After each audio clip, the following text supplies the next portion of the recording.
InuYasha must be very worried. I seriously doubt it.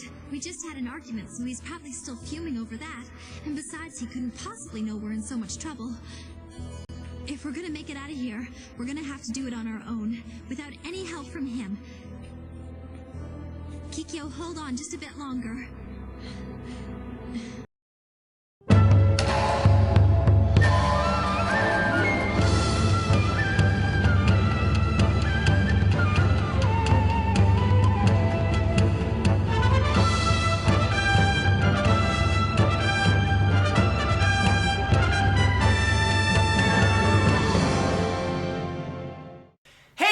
What's up? It's BigJackFilms here, and welcome to the final episode of Season 4 of InuYasha for the InuYasha V-Logs. This is the season finale. This is the last episode of the year, although technically I know it's not the last episode of the season, but my show, my rules, and we are ending on, surprisingly, a very good episode, and for a number of reasons. That, of course, being KIKYO and Kagome alone in a cave. And with a title like that, this finale is full of innuendos. But let's just get right to it. So, basically, it's another kind of standalone episode, but this time it has some merits because it focuses on two characters that we really love, we're really accustomed to, they're some of our favorites in the series, working together. So, the way it opens is that, essentially, Kagome is really mad at InuYasha. It literally opens with the sit command. And she's really pissed off because she had made this food for him and her friends, and InuYasha didn't appreciate it because it's spicy. Now, I like spicy food. Depends on what it is. I like the really hot stuff, like the hot wings and shit. But when it comes to, like, sweet teriyaki stuff and that kind of shit, not really. But anyway, so she's reasonably pissed off, so she goes for a walk out in the woods. Actually, it's funny, because that's not technically how it opens, because they usually have a prologue before the episode starts. The actual episode begins with KIKYO wandering down the woods with her soul collectors. We haven't really seen her much this season outside of her standalone episode early on with KIKYO's Lonely Journey, which is one of my personal favorite episodes of the season, given there's not many good episodes. But to the point, she comes across a little girl crying in a field of flowers near a mountainside. And she goes to check it out, and then it turns out it was a trap laid by a demon, and she's trapped in this cave. So Kagome is walking down the woods, and she sees the exact same cave, and because she's KIKYO's reincarnation, she follows suit, and they both end up in a cave together, and the entire episode focuses on these two putting aside their differences and actually working together to get out of the situation.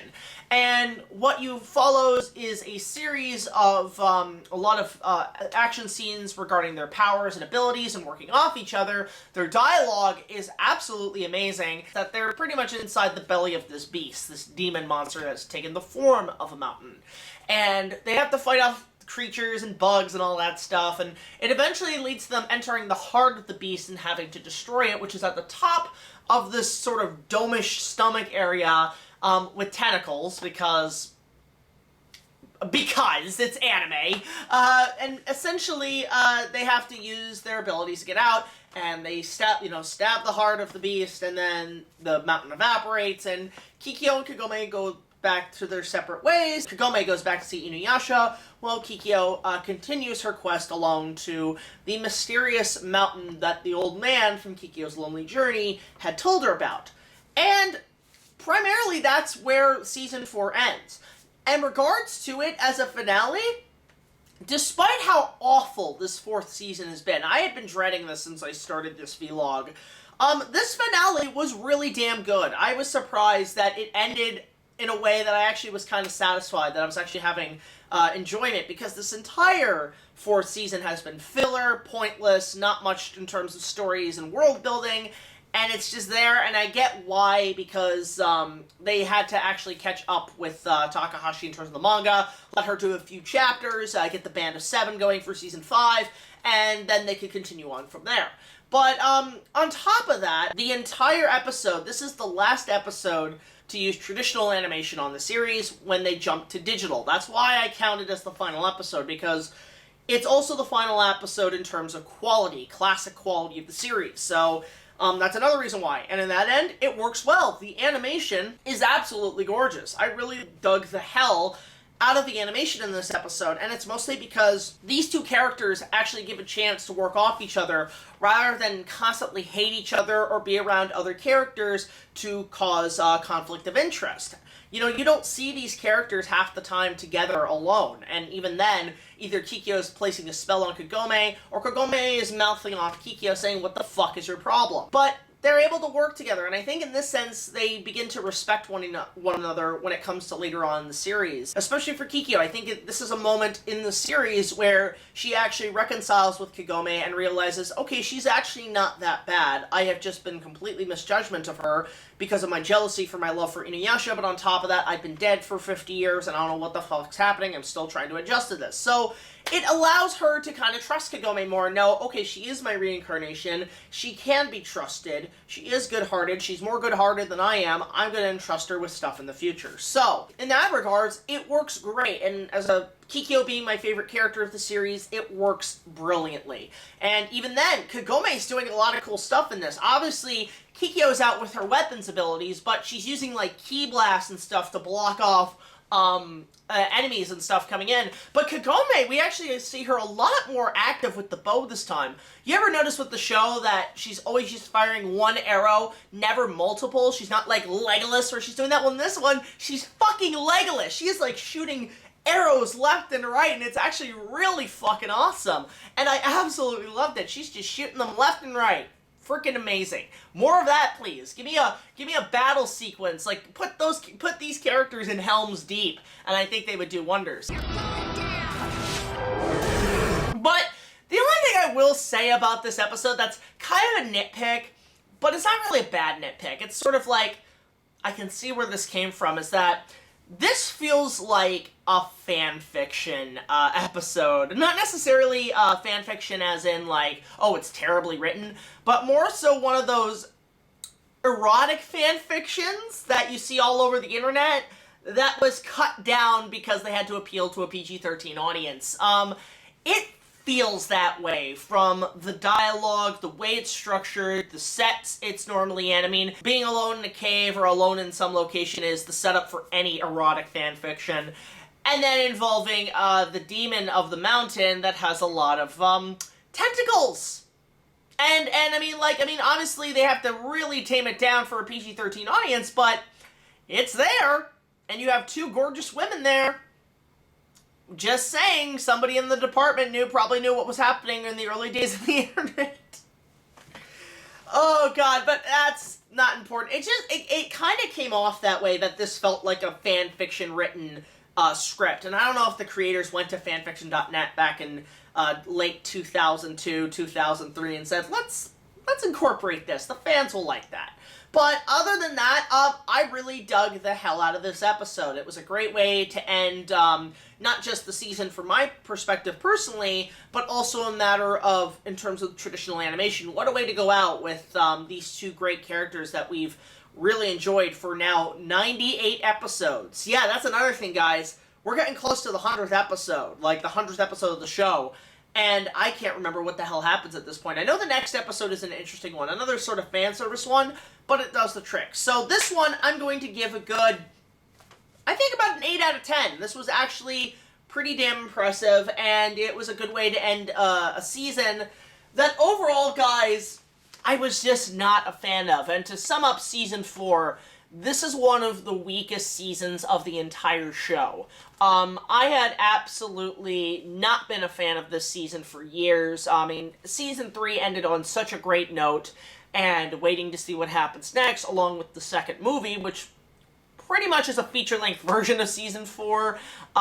Unfortunately, I've already done 2 reviews of the first 2 movies, but Season 4 just has a lot of filler and a lot of padding, and I understand why they had to keep up with the demand of the series, but they also had to pad it out while Takahashi had finished up some more chapters of the manga so they could keep up.